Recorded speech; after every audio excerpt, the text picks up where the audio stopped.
Greetings, doctor. My name is Suganthi Gunasekaran and my MATRIC number is 281888. Today, I would like to present about the earning management and the related article that I chose for this subtopic is earning management and investor protection, which is an international comparison. Before moving into the article, I would like to explain about what is earning management. Earning management is the use of accounting techniques to produce financial statements that present an overly positive view of company's business activities and financial position. Many accounting rules and principles require that a company's management make judgment in following this principle. Earning management also take advantage of how accounting rules are applied and creates financial statements that inflate or smooth earnings. One of the methods for manipulation when managing earnings is to change to an accounting policy that creates higher earnings in the short term. For example, assume that a furniture retailer used the last in first out, which is LIFO method, to account for the cost of inventory items sold.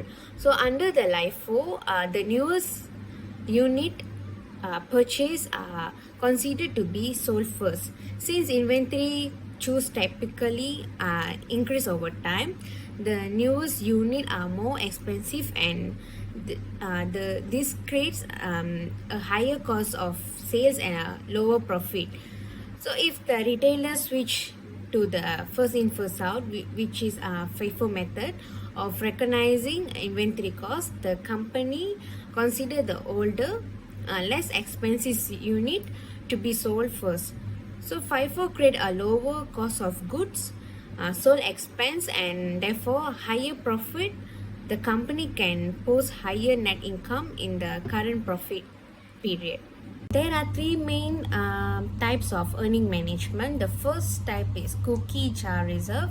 It deals with creating a significant reserve in the profit year and drawing down when the companies face a bad year or bad debt can be underestimated in a year to show the company is making a profit. So the next type is about the big part.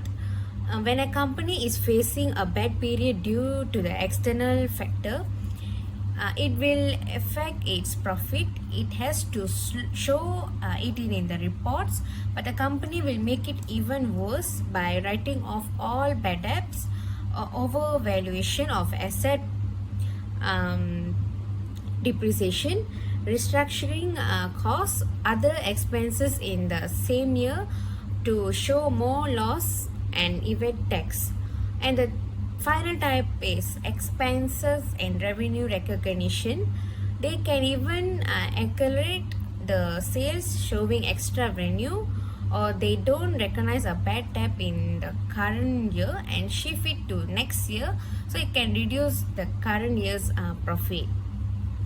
Moving to the article, the issue that I find from this article is prediction and suggests an endogenous link between corporate governance and the quality of reported earnings.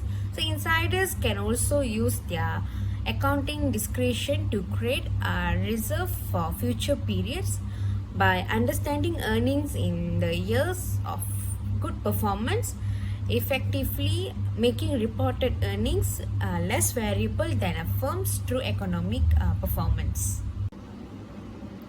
There are some points that can be found in these earning management measures from this article. The first point is about smoothing reported operating earnings using accruals. This point is focusing on insiders reporting choices. The first earning management measures captures the degree to which insiders reduce the variability of reported earnings by altering the accounting component of earnings, namely accruals. So the next point is focused on smoothing and the correlation between changes in accounting accrual and operating cash flow. So this may accelerate the reporting of future revenue or delay the reporting of current costs to hide poor current performance. So the accrual and the operating cash flow components of earnings are computed as in the equation, and the correlation is computed over the pooled set of firms in each country. The third point is about degradation in reporting earnings under the magnitude of accrual. So the insiders can overstate reported earning to achieve the certain earning targets or report extraordinary performance in specific instances, such as an equity issuance. So the fourth point is about degradation in reported earnings under small loss avoidance. While one may argue that managers have incentives to avoid losses of any magnitude, they only have limited reporting degradation and are consequently unable to report a profit in the presence of large losses. So the final point is about aggregate measures of earning management. The aggregate earnings management score is computed by averaging the country ranking for the four individual earning management measures. Next is about empirical result, which is stated in this article. So the empirical result is also known as empirical analysis, which is an evidence-based approach to the study and the interpretation of information. So the empirical evidence is information that can be gathered from experience or by the five senses. In a scientific context, it is called empirical research. The empirical analysis requires evidence to prove any theory. Then an empirical approach gather observable data and set out a repeatable process to produce the verifiable results. Empirical analysis often required a statistical analysis to support a claim. So there are several points about empirical result in this article. The first point is about descriptive cluster analysis. The aim of this point is to first identify a country's cluster with similar institutional features, such as the level of investor protection, stock market development, and ownership concentration, and then to examine whether the earning management varies across the cluster. So the next is about the role of investor protection with a multiple regression analysis. So the low earning management with a large equity market and disparate ownership patterns as complement and joint outcome of strong investor protection. The third point is about robustness check. Although they control for economic differences across firm by scaling, the earning management are measured by firms' operating cash flow, variation in industry composition, and firm size across country can potentially affect the result. And the last point is about the role of other institutional factor.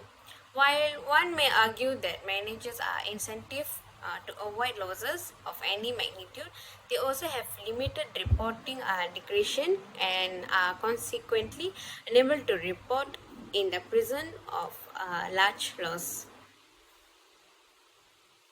As an overall conclusion from this article, they need to perform a descriptive cluster analysis to identify the grouping of countries with similar institutional characteristic, and then they need to show that earning management varies systemically across this institutional cluster. So the analysis suggests that outsiders economic with relatively disparate ownership, strong investor protection, and large stock market exhibit lower level of earning management than insider countries with relatively concentrated ownership, the weak investor protection, and less developed stock markets. That's all from me, Doctor. Thank you.